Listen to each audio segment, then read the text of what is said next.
আজকের খুতবায় আমার নিয়ত হলো ইনশাআল্লাহ কুরআনের সপ্তম সূরার কয়েকটি আয়াতের উপর কিছু ভাবনা শেয়ার করা। সূরাটি হলো সূরাতুল আরাফ। সূরাতুল আরাফের শুরুর দিকে আল্লাহ আযজা ওয়া জাল্লা আদম আলাইহিস সালামের ঘটনা তুলে ধরেন। এই ঘটনার কিছু কিছু বিবরণ কুরআনের বেশ কয়েক জায়গায় পাওয়া যায়, সর্বমোট 7 জায়গায়। প্রতিবার ঘটনার নতুন কিছু দিক তুলে ধরা হয়েছে। সুতরাং এটা ঘটনার পুনরাবৃত্তি নয়, বরং একই ঘটনার ভিন্ন ভিন্ন দৃষ্টিভঙ্গি। তাই সূরাতুল আরাফে ঘটনাটির নির্দিষ্ট একটি দৃষ্টিভঙ্গি বর্ণনা করা হয়েছে। এখান থেকে যে শিক্ষা আমরা লাভ করব তা একেবারেই অনন্য। এই শিক্ষা বাকারায় পাবেন না, পরের দিকের সূরা সফফাত বা অন্য কোনো সূরায় পাবেন না। এটা কোরআন অধ্যয়নের মূলনীতির অংশ। হয়তো কেউ বলতে পারেন, আমি তো নবীদের ঘটনা জানি, আমি ইতিমধ্যে আদম আলাইহিস সালামের ঘটনা জানি বা মূসা আলাইহিস সালামের ঘটনা প্রভৃতি জানি। প্রকৃতপক্ষে প্রতিবার আল্লাহ যখন কোনো ঘটনা বর্ণনা করেন, তিনি আসলে আপনাকে ভিন্ন ভিন্ন কিছু পাঠ শিক্ষা দিচ্ছেন এবং পৃথক পৃথক প্রজ্ঞা শিক্ষা দিচ্ছেন।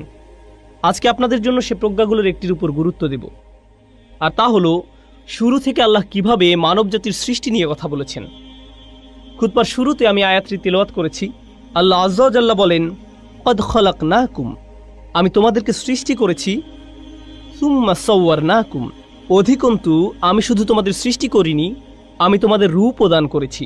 আকাশসমূহ এবং পৃথিবী সৃষ্টি করেছেন আল্লাহ, পর্বত সৃষ্টি করেছেন আল্লাহ, সৃষ্টি করেছেন অনিন্দ্য সুন্দর ঝর্ণাধারা, আল্লাহ সৃষ্টি করেছেন সম্প্রসারিত মহাবিশ্ব, আল্লাহ সৃষ্টি করেছেন ঝিকমিক করা তুষার কণা, বরফ কণা। আল্লাহর সৃষ্টি সব কিছুতেই আছে মন করা সৌন্দর্য।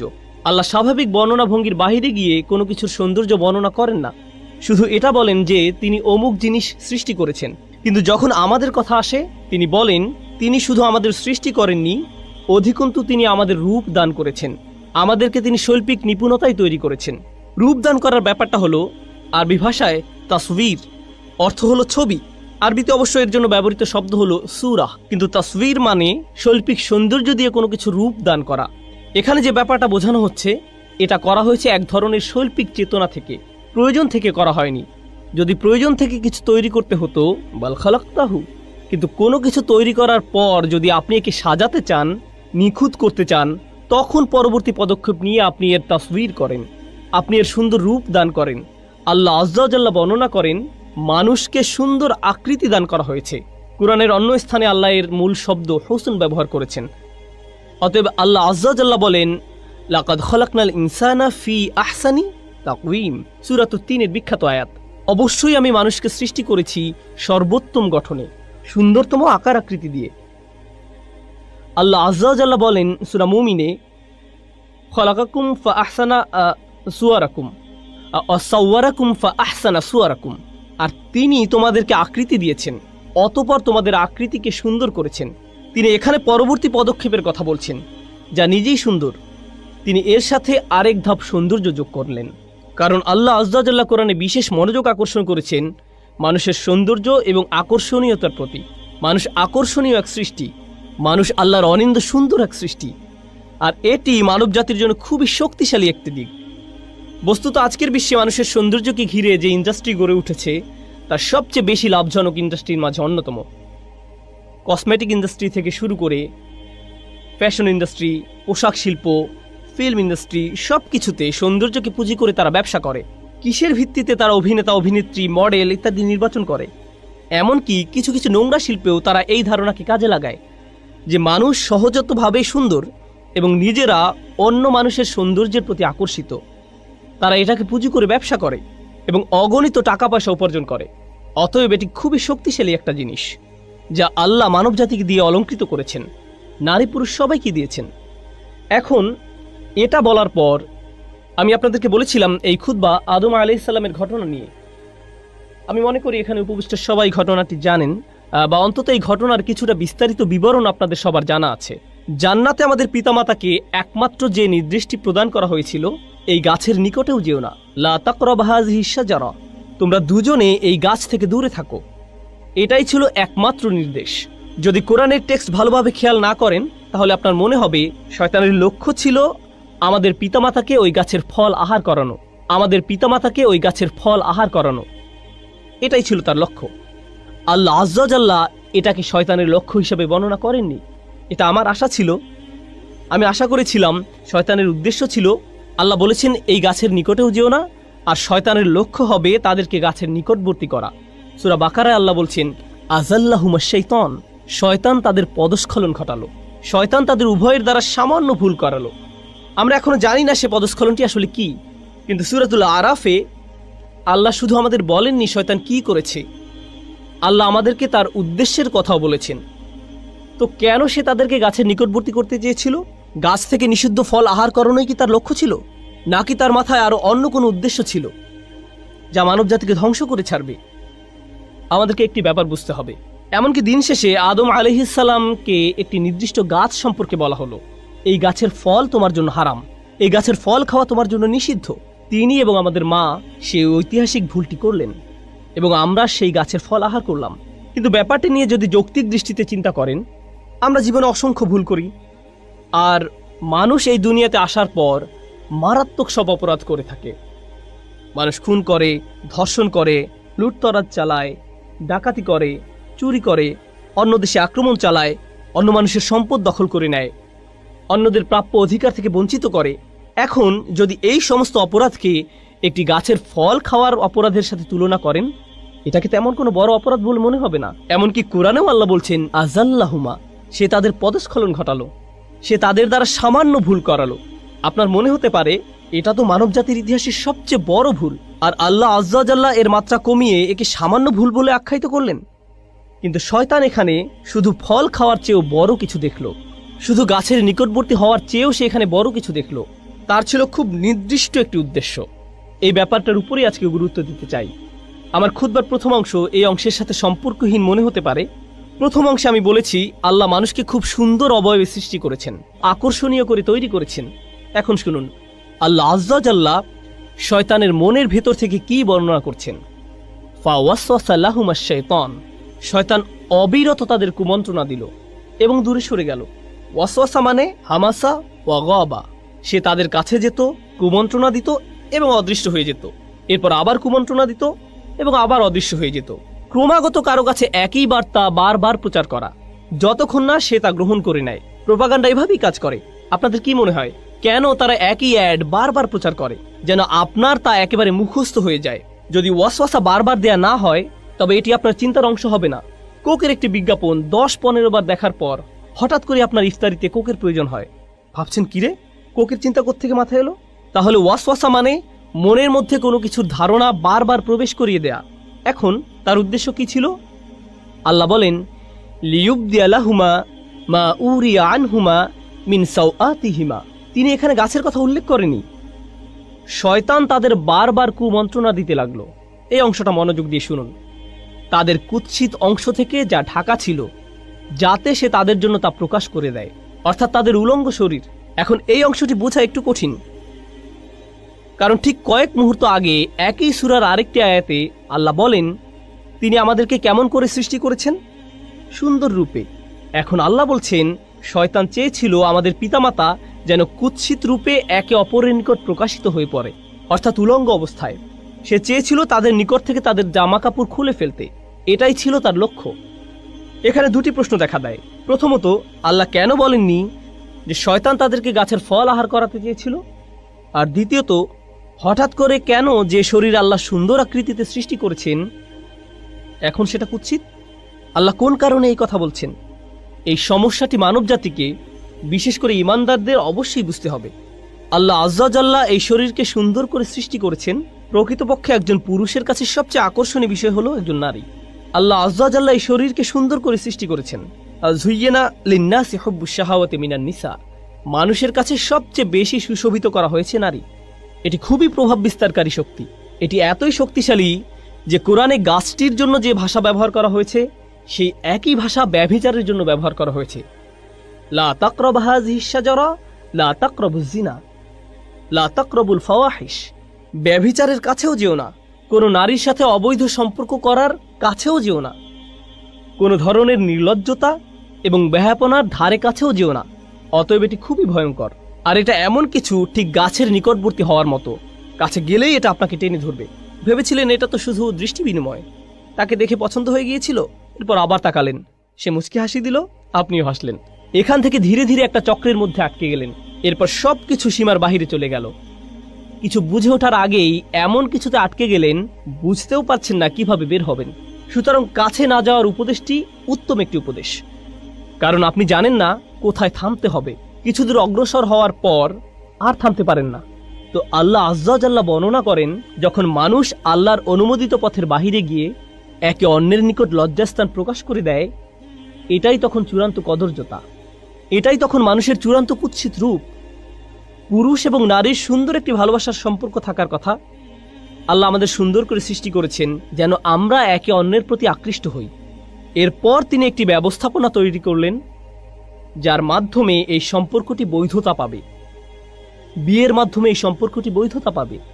মানুষ যখন বিপরীত লিঙ্গের প্রতি আকর্ষণের কারণে এই সম্পর্কটি স্থাপন করতে চায়, কিন্তু এমন পন্থায় যা আল্লাহর নিকট অনুমোদিত নয়, তখন সে একই সম্পর্কটি যা সৌন্দর্যের কারণে তৈরি হয়েছিল, আকর্ষণের কারণে তৈরি হয়েছিল, সেই একই সম্পর্কটি তখন কুৎসিত রূপ ধারণ করে। আর এটা শুধু শারীরিক কদর্যতা নয়। কেউ এটা শোনার পর ভাবতে পারে, আমার একটা মেয়ে বন্ধু আছে, সে সুন্দর, আমি বুঝতে পারছি না কিভাবে সে কুৎসিত হয়ে গেল কুরআন নাজিল হওয়ার পর। আমি এটা নিয়ে কথা বলছি না। আপনার ভেতরে এক ধরনের কদর্যতা আছে। আপনার ভেতরের ভালো সত্তাটি ধীরে ধীরে মৃত্যুর দিকে ধাবিত হয়। তখন মানুষকে শুধু শারীরিক দিক থেকে সুন্দর করে সৃষ্টি করা হয়নি, মানুষকে চরিত্রের দিক থেকে সুন্দর করে সৃষ্টি করা হয়েছে। আর আপনি যখন অবৈধ একটি সম্পর্কে জড়িয়ে পড়েন, তখন আপনার ভেতরে যে সৌন্দর্যগুলো ছিল, আল্লাহ আপনাকে যে সৌন্দর্যগুলো দান করেছিলেন, তার থেকে কিছু কিছু তখন আপনার কাছ থেকে পালাতে শুরু করে। আপনার ভেতর থেকে টেনে হিঁচড়ে বের করে ফেলা হয়। ফলে দেখবেন, যখন কোনো যুবক ছেলে কোনো মেয়ের সাথে অবৈধ সম্পর্কে জড়িয়ে পড়ে, বা কোনো মেয়ে কোনো ছেলের সাথে, তখন লক্ষ্য করবেন তারা দিন দিন তাদের পিতামাতার সাথে বদমেজাজি আচরণ থেকে আরো বেশি বদমেজাজি আচরণ করতে থাকে। তাহলে দেখা যাচ্ছে এই সম্পর্কটি তাদের জীবনের অন্যদিকে কদর্যতা নিয়ে এসেছে। আপনি বুঝতেও পারবেন না তার এরকম পরিবর্তনের কারণ কি। এটাই হলো সাওয়া বা কদর্যতা। প্রসঙ্গত, কুৎসিতের আরবি হলো কবাহা, এটা কাবিহ, এটা কুৎসিত। তাহলে সাওয়া অর্থ কি? আরবিতে সাওয়া মানে লাশ। লাশ দেখা মানুষের দৃষ্টিতে খুবই অস্বস্তিকর এবং কদর্য। এর দুর্গন্ধ, আকৃতি, গলে পচে যাওয়া মাংস, চামড়া, এর সর্বত্র পোকামাকড়, এর সব কিছুই আমাদের চিন্তায় খুবই অসহ্য। এই চিত্রটি আল্লাহ আজ্জা জাল্লা তুলে ধরেছেন। অন্য কথায়, আপনার শরীর জীবনী শক্তিতে পরিপূর্ণ, কিন্তু আপনার আত্মার মৃত্যু ঘটেছে। আপনার আত্মা একটি লাশে পরিণত হয়েছে। লিউবদি আলাহুমা মা উরিয়া আনহুমা মিন সাওআতিহিমা। শয়তান তাদের লজ্জাস্থান প্রকাশ করে দিতে চেয়েছিল, কুৎসিত অবস্থা। সে তাদের ভালো দিক দূর করে দিতে চেয়েছিল। প্রসঙ্গত, এই সম্পর্কে আরেকটি ব্যাপার উপলব্ধি করা গুরুত্বপূর্ণ। আল্লাহ আজ্জা জাল্লা মানব জাতিকে ফেরেশতাদের চেয়েও উত্তম মর্যাদা দিয়েছেন। ইবলিসের চেয়েও তিনি মানুষকে উত্তম মর্যাদা দিয়েছেন। আর শুধু একটি জিনিসের কারণে মানুষ এই উত্তম মর্যাদা লাভ করেছে। অনাফাখতু ফীহি মির রূহি ফাকাউ লাহু সাজিদিন। আল্লাহ যখন মানুষের ভেতরে রূহ ফুঁকে দিলেন, শরীরকে সুন্দর করে সৃষ্টি করা হয়েছে, কিন্তু যে রূহ আল্লাহ মানুষের ভেতরে ফুঁকে দিয়েছেন, যে আত্মা আল্লাহ আপনার ভেতরে ফুঁকে দিয়েছেন, যে ভালো গুণগুলো তিনি আপনাকে দিয়েছেন, সেটাই আপনাকে বেশি সৌন্দর্যমণ্ডিত করেছে আল্লাহর যে কোনো সৃষ্টির চেয়ে। সেটাই আপনাকে অন্যদের থেকে পৃথক করেছে। শয়তান তা জানে, আর তাই সে মানুষের শারীরিক সৌন্দর্যকে কাজে লাগিয়ে তাদের আত্মিক সৌন্দর্যকে কুৎসিত করতে চাইবে। এটাই তার লক্ষ্য। এখন এটা বলার পর সে কিভাবে আমাদের পিতামাতাকে রাজি করালো, এটা লম্বা একটা ঘটনা। আমি তার একটি সংক্ষিপ্ত রূপ আপনাদের সামনে উপস্থাপন করছি। সংক্ষিপ্ত ভার্সনটি হলো, সে আদম এবং হাওয়া আলাইহিসসালামকে বলেছিল, শোনো, তোমাদের সৃষ্টি করা হয়েছে পৃথিবীর জন্য। ইন্নী জাইলুন ফিল আরদি খলিফা। আল্লাহর সিদ্ধান্ত হলো তোমাদের দুনিয়ার জন্য সৃষ্টি করা হয়েছে। তোমাদের জান্নাত থেকে দুনিয়াতে স্থানান্তর করা হবে যে কোনো মুহূর্তে। জান্নাত ছেড়ে পৃথিবীতে কে যেতে চায়? এখন শোনো, শুধু ফেরেশতারা এখানে থাকতে পারবে। সরি, তোমরা ফেরেশতা নও। অথবা তোমাদের জন্য আরেকটি উপায় আছে। যদি তোমরা জান্নাতের পার্মানেন্ট রেসিডেন্ট কার্ড বা গ্রিন কার্ড পেতে চাও, এটাই তোমাদের একমাত্র বিকল্প উপায়। অতএব ফেরেশতা হওয়ার একমাত্র উপায় হলো, বা জান্নাতের চিরস্থায়ী অধিবাসী হওয়ার একমাত্র উপায় হলো, তোমাদেরকে ওই গাছের ফল খেতে হবে। এটাই একমাত্র উপায়। তো সে বলল, আনতাকুনা মালাকাইনি আও তাকুনা মিনাল খালিদিন। এই গাছ থেকে আহার করো, হয় তোমরা ফেরেশতা হয়ে যাবে, নতুবা জান্নাতের চিরস্থায়ী অধিবাসী হয়ে যাবে।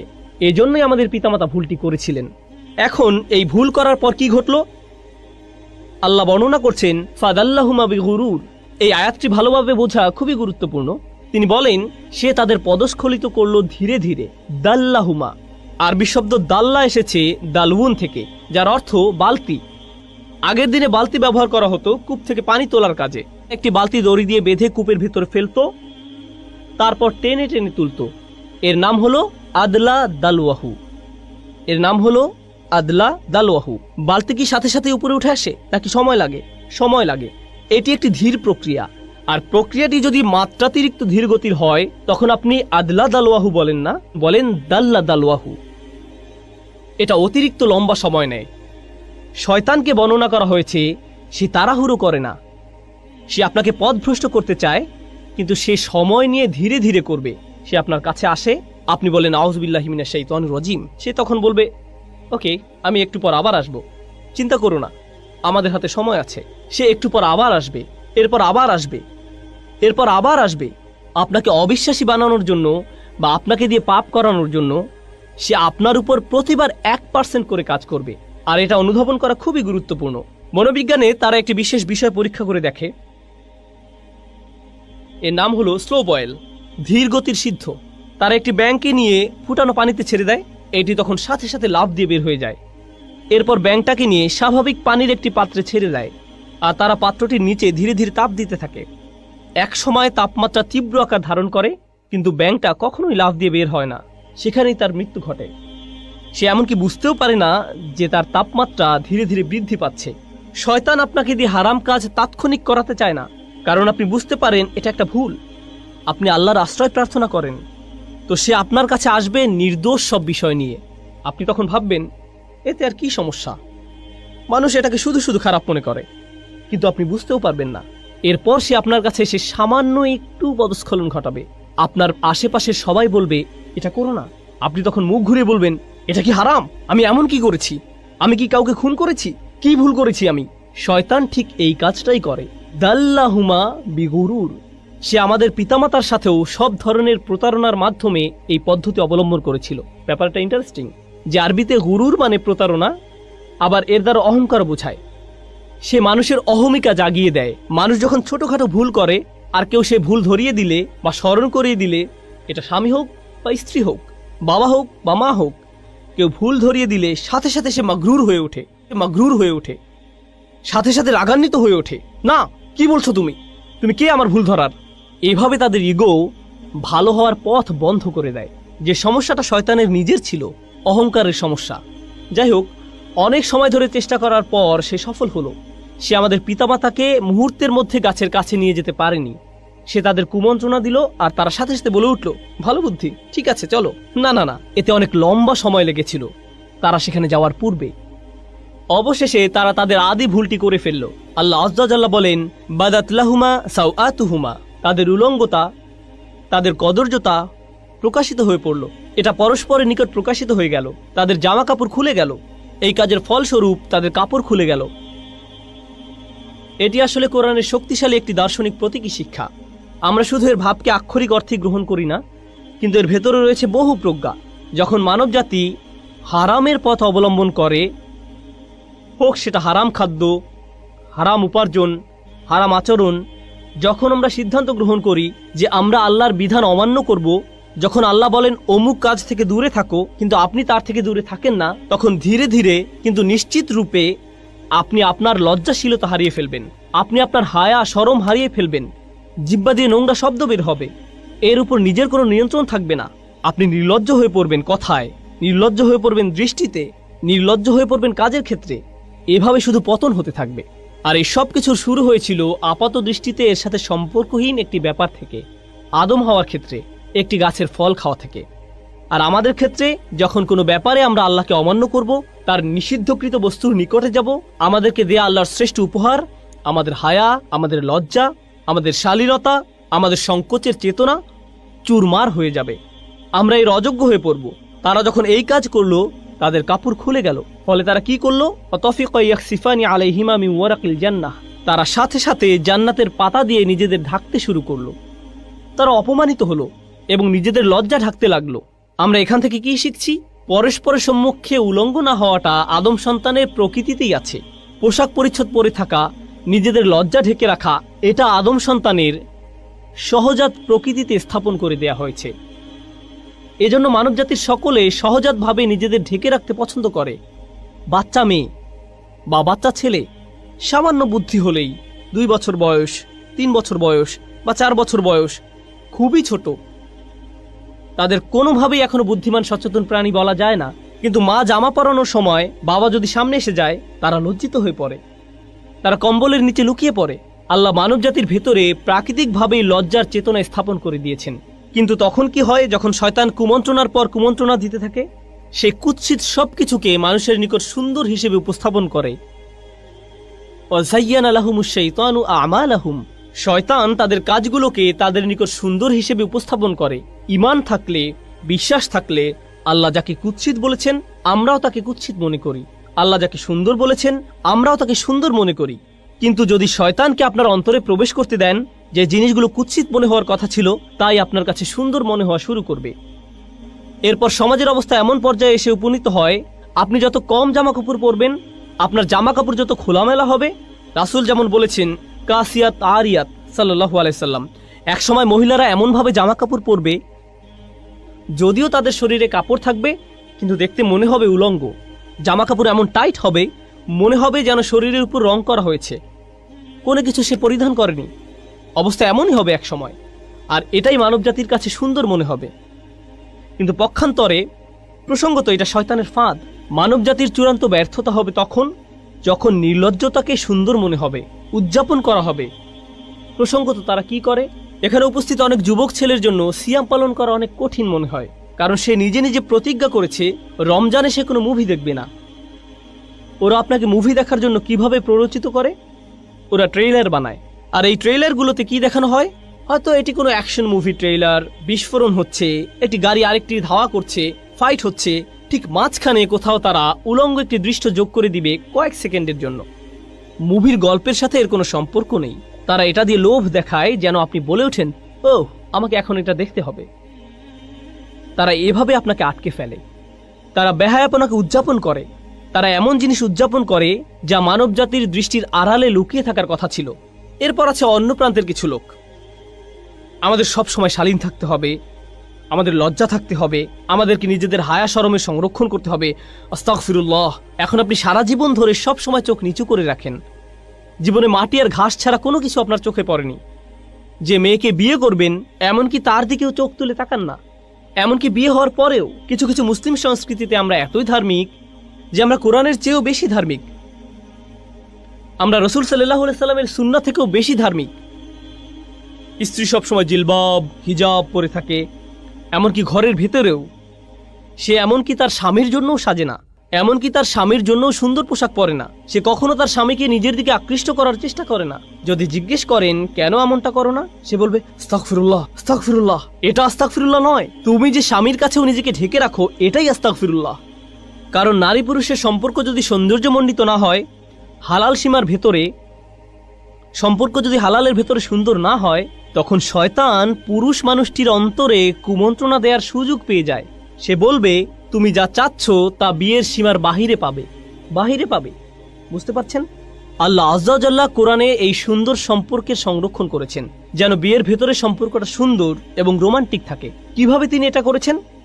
আল্লাহ আযজা ওয়া জাল্লা একই সূরায় বলেন, তিনি বর্ণনা করেন, ইয়া বানি আদমা খুযু যিনাতাকুম ইনদা কুল্লি মসজিদ, হে বনি আদম তোমরা প্রত্যেক নামাজের সময় সাজসজ্জা পরিধান করে নাও। পরবর্তী আয়াতে তিনি বলেন, কুল মান হাররামা যিনাতাল্লাহ, বলো কে হারাম করেছে আল্লাহর সৌন্দর্য উপকরণ। এখান থেকে আমরা শিখতে পারি আল্লাহ এই সৌন্দর্য সবসময় ঢেকে রাখার কথা বলছেন না। আল্লাহ বলছেন এই সৌন্দর্য প্রদর্শন করার জন্য উপযুক্ত জায়গা আছে, এর জন্য উপযুক্ত পরিবেশ রয়েছে। তিনি আপনার এই সৌন্দর্যকে অস্বীকার করছেন না, তিনি এটা তৈরি করেছেন যেন আপনি এর প্রতি আকৃষ্ট হন, কিন্তু উপযুক্ত মাধ্যমে এটা পেতে হবে। এজন্যই তিনি এই সৌন্দর্য সৃষ্টি করেছেন। তাই তিনি বলছেন, ইউওয়ারি সাওআতিকুম ওয়ারিশান কদ আনজালনা আলাইকুম লিবাসান ইউওয়ারি সাওআতিকুম ওয়ারিশান। সুবহানাল্লাহ। আমি তোমাদের জন্য পোশাক অবতীর্ণ করেছি, আমি পোশাক নাজিল করেছি। আল্লাহ এই আয়াতে বলছেন পোশাকও কোরআনের মতো, ওহির মতো আল্লাহর নাজিলকৃত একটি উপহার। যেভাবে আমরা কোরআনকে সাজাই সেভাবে আমাদের সুন্দর পোশাক পরিধান করার কথা, শালীন কিন্তু সুন্দর পোশাক, যেন এটি আমাদের কদর্যতাকে ঢেকে রাখে। এরপর তিনি বলছেন ওয়ারিশান, পোশাক দিয়েছি তোমাদের শোভা বর্ধনের জন্য। প্রসঙ্গত আরবিতে রিশা এর শাব্দিক অর্থ হলো পাখির পালক। পাখির পালক। ক্বাবলা রামি ইউরাশুস সাহাম, তীর নিক্ষেপ করার আগে তীরের মধ্যে পালক লাগিয়ে নাও। তো পালকের ব্যাপারটা হলো আগের দিনে মেয়েরা তাদের জামায় পালক লাগিয়ে সাজত। এখানে মূল ব্যাপারটা হলো সৌন্দর্যমণ্ডিত করা, শোভাবর্ধন। আল্লাহ আজ্জা ওয়া জাল্লা আসলে আমাদের গভীর প্রজ্ঞাপূর্ণ একটি ভারসাম্য দান করেছেন। আমাদের আজকের বিশ্ব, মার্কিন যুক্তরাষ্ট্র সহ আধুনিক বিশ্ব এবং মুসলিম বিশ্বের অধিকাংশ অঞ্চল যা ভ্রান্ত উপায়ে আধুনিক হচ্ছে, এগুলোর দিকে তাকালে আপনি কি দেখতে পান? আপনি দেখতে পান সুন্দর সুন্দর রাস্তাঘাট, আধুনিক সব দালান কোঠা, সরকার ব্যবস্থা, টেকনোলজি, ভালো ভালো কত কিছু ঘটছে। কিন্তু একটি ক্ষেত্রে মানবতা তার স্বকীয়তা হারিয়ে ফেলছে, আর তা হলো আমরা নির্লজ্জতা এবং বেহায়াপনা উদযাপন করছি। কিশোর ছেলেমেয়েরা বড়দের চেয়েও বেশি নোংরা শব্দ জানে। তারা স্কুলে পরস্পরের কাছ থেকে শিখছে। মোবাইল ডিভাইসের মাধ্যমে এমন সব জিনিসের দ্বার আপনার নিকট উন্মোচিত হচ্ছে যা আপনার আত্মাকে একেবারে ধ্বংস করে ছাড়বে। প্রতি মুহূর্ত, সব সময় এসব ছবি দ্বারা আক্রান্ত হচ্ছেন প্রতিনিয়ত, এসব শব্দ দ্বারা, এসব মেসেজ দ্বারা। একদিকে আমাদের নিজেদের রক্ষা করতে হবে। যে সৌন্দর্য আল্লাহ আমাদের ভেতরে দান করেছেন, সারা জীবনের জন্য তা ঢেকে রাখা সম্ভব নয়, এবং আশা করা যায় যে এটা আমাদের উপর কোনো প্রভাব ফেলবে না। এর জন্য দরকার উপযুক্ত একটি রাস্তা, উপযুক্ত একটি উপায় দরকার, অর্থপূর্ণ এবং উদ্দেশ্যপূর্ণ উপায়ে এর মুক্তি দরকার। আর তা হলো বিবাহ নামক প্রতিষ্ঠান। এটাই সেই প্রতিষ্ঠান। আল্লাহ আজ্জা ওয়া জাল্লা আমাদের খুব সুন্দর প্র্যাকটিক্যাল একটা ধর্মদান করেছেন। তিনি আমাদের থেকে সাধু সন্ন্যাসী হওয়া আশা করেন না।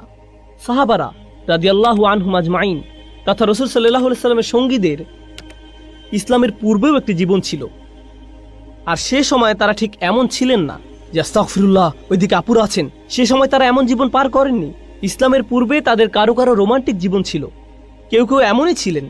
এমনকি ইসলাম গ্রহণ করার পরেও সেই জীবন থেকে বের হয়ে আসা তাদের জন্য কষ্টকর ছিল। একদিন এক সাহাবী রাসূল সাল্লাল্লাহু আলাইহি সাল্লামের কাছে এসে বললেন, ইয়া রাসূলুল্লাহ, আমি খুব দুঃখিত, আমি রাস্তায় এক মেয়েকে চুম্বন করে ফেলেছি। একজন সাহাবী এটা করেছেন রাস্তায়। রাসূল সাল্লাল্লাহু আলাইহি সাল্লাম তাকে কয়েক রাকাত নামাজ পড়তে বললেন, কারণ তিনি ধীরে ধীরে ভালো হচ্ছেন, তিনি আস্তে আস্তে ভালো হওয়ার দিকে এগিয়ে যাচ্ছেন। আমি বলছি না যে এমনটা করা আপনাদের জন্য বৈধ। যারা মাত্র ইসলামে প্রবেশ করেছেন, এটা তাদের জন্য একটা জার্নি ছিল। রাসূল সাল্লাল্লাহু আলাইহি সাল্লাম তাকে এভাবে ধমক দেননি। তুমি কি আদম আলাইহিস সালামের ঘটনা শোনোনি? তুমি কি জানো না এই কারণে আমাদেরকে জান্নাত ত্যাগ করতে হয়েছিল, আর তুমি সেই শয়তানের পদাঙ্ক অনুসরণ করছো? না, তিনি লম্বা কোনো লেকচার দেননি। জাস্ট 2 রাকাত নামাজ পড়ো, আল্লাহর কাছে ক্ষমা চাও, এমনটা যেন আর না ঘটে। নিজের উপর এত কঠোর হবে না।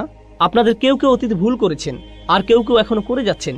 আল্লাহর কাছে ফিরে আসার এটাই সেরা সময়। কয়েক রাকাত নামাজ পড়ে আল্লাহর কাছে শক্তি সামর্থ্য প্রার্থনা করুন, যেন আপনি সেই সম্পর্কগুলো থেকে বের হয়ে আসতে পারেন, যেন সেই আসক্তিগুলো থেকে বের হয়ে আসতে পারেন। অন্য কাউকে এই সম্পর্কে জানতে হবে না। আপনাকে আমার কাছে এসে বা অন্য কারো কাছে গিয়ে এই অপরাধগুলো স্বীকার করতে হবে না। আল্লাহ জানেন আপনি কিসের মধ্যে আটকে আছেন। আল্লাহ ইতিমধ্যে জানেন। যদি নিজের অন্তরে যথেষ্ট শক্তি না পান এই রমজান মাসে, তবে এই শক্তি আর কখনোই পাবেন না। এই ধরনের সমস্যাগুলো থেকে বের হয়ে আসার এটাই শ্রেষ্ঠ সময়। এর চেয়ে উত্তম কোনো সময় হতে পারে না। তাই আমি আল্লাহ আজ্জা ওয়া জাল্লার নিকট প্রার্থনা করছি, আমাদের মাঝে যারা জীবনে ভুল করেছেন বা এখনো করে যাচ্ছেন, আল্লাহ যেন আমাদের এমন ইমানের শক্তি দান করেন যেন আমরা এই ধরনের ভুলগুলো থেকে বের হয়ে আসতে পারি, এবং আমরা যেন বুঝতে পারি যে এগুলো আসলে শয়তানের চাল। আমরা যেন তার কাছ থেকে সরে আসতে পারি এবং আল্লাহর অনুমোদিত উপায় অবলম্বন করতে পারি, যেগুলো বাদে অন্যগুলো হারাম। আল্লাহ আমাদের জন্য যে পথ খোলা রেখেছেন, হালালের পথ, তা যেন অবলম্বন করতে পারি। বারাকাল্লাহু লি ওয়া লাকুম ফিল কুরআনিল হাকিম ওয়া নাফা'নি ওয়া ইয়্যাকুম বিল আয়াতি ওয়া যিকরিল হাকিম।